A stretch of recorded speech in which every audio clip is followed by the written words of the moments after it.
আসসালামু আলাইকুম। Rahmani bedding and পর্দা সেন্টারের পক্ষ থেকে আপনাদের সবাইকে স্বাগতম। সিলেটের ঐতিহ্যবাহী জালালপুর বাজার, দক্ষিণ সুরমা, সিলেট মাদ্রাসা রোডে অবস্থিত রাহমানিয়া বেডিং এন্ড পর্দা সেন্টার। আপনার ঘরকে পছন্দ মতো সাজাতে আমরা নিয়ে এসেছি পাহাড়ি ডিজাইনের পর্দা, বিছনা চাদর, মশারি, সোফার ফোম, কাভার এবং ম্যাট্রেস টপার। এছাড়াও রয়েছে আপনাদের জন্য আকর্ষণীয় বিভিন্ন ধরনের সুন্নতি জায়নামাজের সমাহার।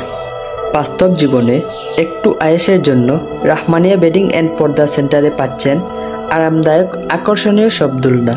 সারাদিন পরিশ্রমের পর ক্লান্তিময় ঘুমের জন্য আমাদের নিজস্ব কারখানার তৈরি আরামদায়ক ঘুমের নিশ্চয়তার জন্য পাচ্ছেন শিমুল তুলার বালিশ, লেপ, তোশক, ম্যাট্রেস, টপার, RFL কমফো ফাইবার বালিশ।